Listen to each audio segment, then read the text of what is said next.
नमस्कार दोस्तों, आज के इस सेशन में हम चर्चा करेंगे आइंस्टीन के प्रकाश विद्युत समीकरण को लेकर। आइंस्टीन का प्रकाश विद्युत समीकरण, फोटोइलेक्ट्रिक इक्वेशन ऑफ आइंस्टीन। तो देखिए, आइंस्टीन ने बताया कि प्रकाश जो है फोटोन के रूप में गमन करता है। आइंस्टीन ने बताया कि प्रकाश फोटोन के रूप में गमन करता है। एक फोटोन की क्रिया धातु की सतह पर विद्यमान एक इलेक्ट्रॉन से होती है। One photon react with one electron. एक फोटोन की क्रिया एक इलेक्ट्रॉन से होती है और ये जो फोटोन की जो ऊर्जा है वो दो प्रकार से काम में आती है। फोटोन की जो ऊर्जा है वो दो प्रकार से काम में आती है, जैसा कि मैंने आपको उसको समझाने के लिए पहले भी कई कॉन्सेप्ट मैंने यूज किए थे। तो देखिए, आइंस्टीन के प्रकाश विद्युत समीकरण में आपको क्या लिखना है। पहला आपको बताना है कि आइंस्टीन ने बताया कि प्रकाश फोटोन के रूप में गमन करता है। एक फोटोन की क्रिया एक इलेक्ट्रॉन से होती है। एक फोटोन की क्रिया एक इलेक्ट्रॉन से होती है तथा ये इलेक्ट्रॉन इस ऊर्जा को दो तरीके से काम में लेता है। पहला भाग, ऊर्जा का कुछ भाग तो काम में लेता है कार्यफलन के रूप में। ऊर्जा का कुछ भाग तो काम में लेता है कार्यफलन के रूप में, जिसको हम कहते हैं फाई, तथा शेष जो बच गया वो उसको गतिज ऊर्जा प्रदान करता है। शेष जो बच गया वो उसको गतिज ऊर्जा प्रदान करता है। आपतित फोटोन की ऊर्जा धातु की सतह पर विद्यमान इलेक्ट्रॉन दो तरीके से यूज करता है। उसकी ऊर्जा का कुछ भाग तो कार्यफलन के रूप में, अर्थात धातु की सतह से स्वयं को मुक्त कराने में, तथा शेष भाग इलेक्ट्रॉन को गतिज ऊर्जा प्रदान करता है। तो देखिए, यहां हमारे पास में ऐसे लिख सकता हूं कि फोटोन की जो कुल ऊर्जा है वो दो तरीके से काम में आ रही है। कुछ भाग तो बन रहा है गतिज ऊर्जा के रूप में और उसका जो रिमेनिंग भाग है, कुछ भाग तो बन रहा है उसका कार्यफलन के रूप में। कुल ऊर्जा का कुछ भाग तो बन रहा है कार्यफलन के रूप में, बाकी जो शेष बच गया वो उसको प्रदान करता है गतिज ऊर्जा। तो आपतित फोटोन की कुल ऊर्जा मैंने आपको पहले भी बताई है। फोटोन की ऊर्जा होती है h म्यू इक्वल टू, कार्यफलन का फॉर्मूला होता है h mu not. Mu naught यहाँ पर है हमारे पास दहेली आवर्ती।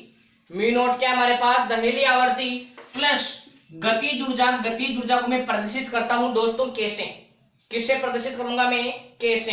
तो देखिए, यहां से मैं इस समीकरण को k के लिए सोल्व करता हूं। मैं इस समीकरण को k के लिए सोल्व करता हूं तो h म्यू को इधर भेज दो, k को इधर ले आओ, या फिर एक काम कर लो, ये हमारे पास बन गया h म्यू माइनस, ये इधर के माइनस का बन जाएगा h mu naught equal to हमारे पास क्या बनेगा k। तो ये समीकरण बन गया k equal to h mu minus का h mu naught. k equal to h mu minus का h म्यू नॉट। ठीक है, अब देखिए यहां से आपको एक सरल रेखा का समीकरण याद होगा। सरल रेखा का समीकरण आपको याद होगा। रेखा का समीकरण चलता है y equal to m x plus c. y equal to m x plus c. यहाँ ये जो k है इसको आप k मैक्सिमम कहते हैं। भाई कार्यफलन के रूप में काम में आ गया वो, बाकी जो बच गई वो उसकी अधिकतम गतिज ऊर्जा है। जितनी भी उसको प्राप्त होगी वो फोटोन पर डिपेंड करेगा कि किस एनर्जी का, किस आवर्ती का फोटोन आ रहा है। तो आप इसको k मैक्सिमम कह देना तो थोड़ा ज्यादा सुंदर लगेगा ये k मैक्सिमम। तो देखिए, रेखा का समीकरण चलता है y equal to m x plus c. तो y एक्स पर तो हमारे पास क्या आ गया, y एक्स पर तो आ गया k, h की जगह क्या आ गया m, अक्ष की जगह हमारे पास क्या आ गया, सॉरी म्यू की जगह हमारे पास क्या आ गया अक्ष, और बाकी जो बच गया वो किसकी वैल्यू है दोस्तों, c की वैल्यू। तो हम इसका एक ग्राफीय निरूपण करते हैं। तो इसका ग्राफीय निरूपण देखिए आप किस तरीके से होगा। इधर अक्ष के ऊपर तो हम क्या लेके चल रहे हैं, म्यू। इधर तो हम लेके चल रहे हैं म्यू, और इस म्यू को हम क्या कहते हैं दोस्तों, आवृत्ति कहते हैं। अब देखिए, इधर अक्ष पे तो हमने ले लिया म्यू, y अक्ष पर क्या आ रहा है k मैक्सिमम, तो इसको हम y अक्ष ही कहते हैं। आपने ग्राफ बनाया होगा कि ये अक्ष होता है, ये हमारे पास y अक्ष होता है। तो y अक्ष के ऊपर लेके चल रहे हैं हम k मैक्सिमम, तो ये इधर है हमारे पास k मैक्सिमम। ठीक है, अब देखिए इधर से इसका जो ग्राफीय निरूपण है वो सरल रेखा का समीकरण यहाँ इस तरीके से चलेगा, कुछ इस तरीके से चलेगा, और इसको मैं पीछे की तरफ यूं डॉट डॉट करके बढ़ाता हूं। यहाँ ये जो कोण है इस कोण को बोलते हैं थीटा। यहाँ ये जो कोण है इस कोण को हम कहेंगे थीटा। यहाँ ये जो आवृत्ति है ये हमारे पास कहलाएगी म्यू नॉट, जिसको हम कहेंगे दहली आवृत्ति। क्या कहेंगे इसको हम, दहली आवृत्ति। और यहाँ ये जो इसका जो c है, अंतःखंड जो है, ये हमारे पास बनेगा यहाँ माइनस का h म्यू नॉट। यहाँ जो अंतःखंड बनेगा c हमारे पास बनेगा माइनस का h म्यू नॉट। ऊपर प्लस का y तो नीचे माइनस का y, तो नीचे ये जो बचा हुआ भाग है ये सी को प्रदर्शित करेगा। एक बार वापस देखिए इसको, y equal to m x plus c, मैंने तुलना की, y एक्स पर आ रहा है के मैक्सिमम, मैंने लिखा के मैक्सिमम, x अक्ष पर हमारे पास आ रहा है म्यू, मैंने लिखा म्यू, फिर साथ में c अंतःखंड होता है तो इसका अंतःखंड है माइनस का h म्यू नॉट, ये वाला पोर्शन अंतःखंड है। अब देखिए दोस्तों, यहाँ m जो होती है वो बताती है ढाल को, m जो होती है वो बताती है ढाल को, और ढाल को ही हम प्रवणता भी कहते हैं। m जो है वो प्रवणता या ढाल को बताती है, और किसी भी ग्राफ की जो ढाल है वो हमेशा tan थीटा से दी जाती है। और यहां से हमारे पास m की वैल्यू कितनी आ रही है दोस्तों, h, m की वैल्यू कितनी आ रही है, h। तो ये संबंध भी आपको विशेष ध्यान रखना है। यहां से क्वेश्चन पूछा जाएगा कि आइंस्टीन के प्रकाश विद्युत समीकरण के ग्राफीय निरूपण में गतिज ऊर्जा और आवर्ती के मध्य यदि ग्राफ खींचा जाए तो ग्राफ की ढाल क्या होगी, तो आप ग्राफ की ढाल बताएंगे h। ग्राफ की ढाल क्या होगी, तो आप बताएंगे m बराबर है h। यहीं से दोस्तों हम इसमें एक चीज और सीखने का प्रयास करते हैं। यहां ध्यान दीजिए, ये समीकरण आया k maximum equal to h mu minus h mu naught. अब देखिए यहां से ध्यान दीजिए, हमने पढ़ा कि k मैक्सिमम बराबर होता है, k मैक्सिमम का मैंने फॉर्मूला आपको बताया था, निरोधी विभव जो मैंने पढ़ाया था, k मैक्सिमम इक्वल टू होता है हमारे पास e v naught, k maximum equal to होता है e v नॉट। तो ये हमारे पास क्या बन जाएगा, ये बन जाएगा e v naught equal to यहां से h म्यू माइनस का h mu naught, h mu minus का h म्यू नॉट। ठीक है, यहां से आप क्या करेंगे, e का भाग दे लो, तो यहां से ये बन गया v naught equal to h mu upon e minus h mu naught upon e। तो यहां से आप क्या करो, h अपॉन e को एक बॉक्स में बंद कर लो, तो यहां भी एक समीकरण बन गया, वो रेखा का y equal to m x plus c. यहां भी एक रेखा का समीकरण बन गया, यहां भी एक रेखा का हमारे पास समीकरण बना y equal to m x plus c. ठीक है, अब देखिए यहां से तुलना करेंगे हम इसकी जब हम तुलना करते हैं तो तुलना करने पर हमारे पास y अक्ष पर तो जाएगा हमारे पास v नॉट, m की वैल्यू बन जाएगी h अपॉन e, अक्ष की वैल्यू हमारे पास म्यू, अक्ष की वैल्यू हमारे पास म्यू, और बाकी जो बच गए वो किसकी वैल्यू हमारे पास c की वैल्यू है। तो इसका भी हम ग्राफीय निरूपण करते हैं। तो इसका ग्राफीय निरूपण देखिए आप किस तरीके से करेंगे हम, ध्यान दीजिए, यहां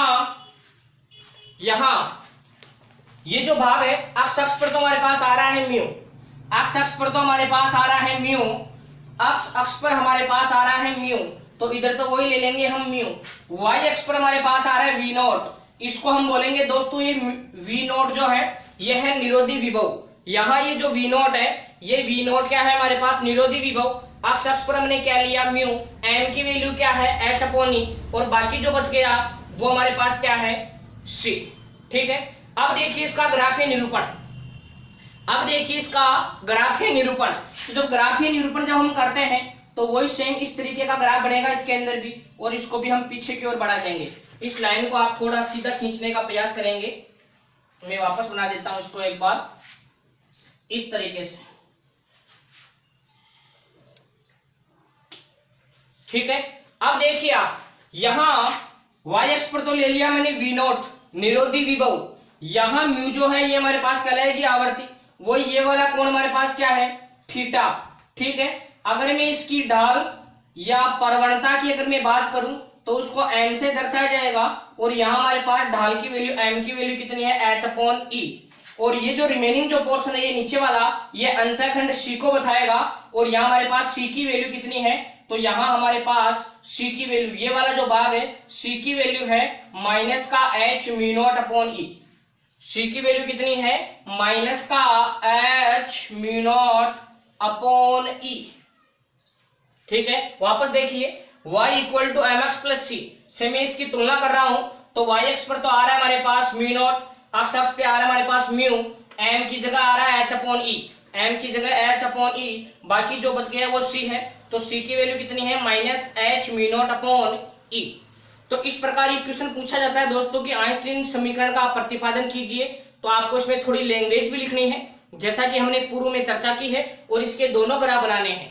इस ग्राफ से क्वेश्चन पुटअप हो सकता है कि यदि आइंस्टीन के प्रकाश विद्युत समीकरण में निरोधी विभव और आवर्ती के मध्य अगर ग्राफ खींचा जाए तो ग्राफ की ढाल क्या होगी, H/E। यहां हमारे पास ग्राफ की ढाल होगी H/E, जबकि यहां हमारे पास ग्राफ की ढाल केवल कितनी थी, H। तो ये दोनों आप जो ग्राफ है ये अच्छे से ध्यान रखेंगे। आइंस्टीन ने प्रकाश विद्युत प्रभाव के नियमों का स्पष्टीकरण दिया, जिसके लिए इन्हें शाखा बनाया गया।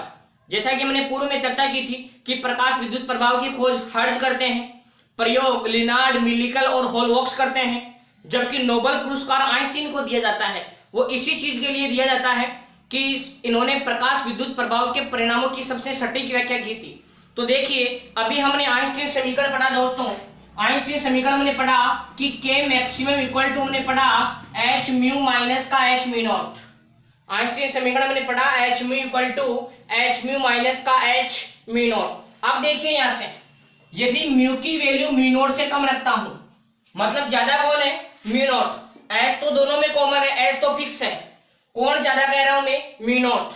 मतलब दहली आवर्ती ज्यादा है और जो फोटोन आ रहा है उसकी आवर्ती कम है। ध्यान दीजिएगा, जो फोटोन आ रहा है उसकी आवर्ती क्या है, कम, और दहली आवर्ती क्या है, ज्यादा। तो आप बताइए जब ऐसा म्यू नॉट ज्यादा हो और म्यू कम हो, मतलब ये वाला मान ज्यादा हो और ये वाला मान क्या हो, कम, तो इस स्थिति में गतिज ऊर्जा जो बनेगी वो ऋणात्मक बनेगी। बताओ ये ऋणात्मक गतिज ऊर्जा संभव है या असंभव है, तो ये ऋणात्मक गतिज ऊर्जा हो ही नहीं सकती। गतिज ऊर्जा का मान कभी भी ऋणात्मक नहीं हो सकता, ये असंभव है। तो आइंस्टीन ने इस आधार पर क्या स्पष्टीकरण दिया कि यदि आपतित फोटोन की आवर्ती दहली आवर्ती से कम है, यदि आपतित फोटोन की आवर्ती दहली आवर्ती से, आपतित फोटोन की आवर्ती दहली आवर्ती से कम है, तो इस स्थिति में गतिज ऊर्जा का मान ऋणात्मक होता है, अर्थात दहली आवर्ती से कम आवर्ती पर प्रकाश विद्युत प्रभाव संभव नहीं है। हमने पढ़ा था कि आवर्ती दहली आवर्ती से ज्यादा होनी चाहिए, क्यों होनी चाहिए, उस बात का स्पष्टीकरण आइंस्टीन ने यहां से दिया। यदि आपतित फोटोन की आवर्ती दहली आवर्ती से कम होती है तो इस स्थिति में गतिज ऊर्जा का मान ऋणात्मक होता है, जो कि असंभव है, अर्थात हम कह सकते हैं कि दहली आवर्ती से कम आवर्ती पर प्रकाश विद्युत प्रभाव की घटना प्रेक्षित नहीं होती है। दूसरा स्पष्टीकरण आइंस्टीन ने क्या दिया, ये तो पहला स्पष्टीकरण। दूसरा स्पष्टीकरण आइंस्टीन ने क्या दिया, आइंस्टीन ने बताया कि आपतित फोटोन की तीव्रता बढ़ाने पर, आपतित फोटोन की अगर हम तीव्रता बढ़ाएं, या फिर हम इस चीज को ऐसे समझ सकते हैं कि आइंस्टीन ने बताया कि एक फोटोन की क्रिया एक इलेक्ट्रॉन से होती है। आइंस्टीन ने बताया कि एक फोटोन की क्रिया एक इलेक्ट्रॉन से होती है, अर्थात जैसे ही प्राप्त ऊर्जा का फोटोन धातु की सतह पर विद्यमान इलेक्ट्रॉन से टकराएगा तो वहां से तुरंत इलेक्ट्रॉन निकल जाएगा, इसमें कोई समय पश्चाता नहीं होती है। हमने प्रकाश विद्युत प्रभाव का एक नियम पढ़ा था कि फोटोन के आपतित होने और धातु की सतह से इलेक्ट्रॉन के उत्सर्जित होने में कोई समय पश्चाता नहीं होती है। इसका भी आइंस्टीन ने स्पष्टीकरण दिया कि एक फोटोन की क्रिया एक इलेक्ट्रॉन से होती है, अर्थात जैसे ही पर्याप्त ऊर्जा का फोटोन धातु की सतह पर विद्यमान इलेक्ट्रॉन से क्रिया करेगा तो वहां से तुरंत इलेक्ट्रॉन उत्सर्जित हो जाता है, इसमें कोई समय पश्चाता नहीं होती है। तो इन्होंने जो दूसरा स्पष्टीकरण था, इन्होंने दूसरा स्पष्टीकरण समय पश्चाता क्यों नहीं होती है, समय पश्चाता को लेकर इन्होंने अपना दूसरा स्पष्टीकरण दिया है।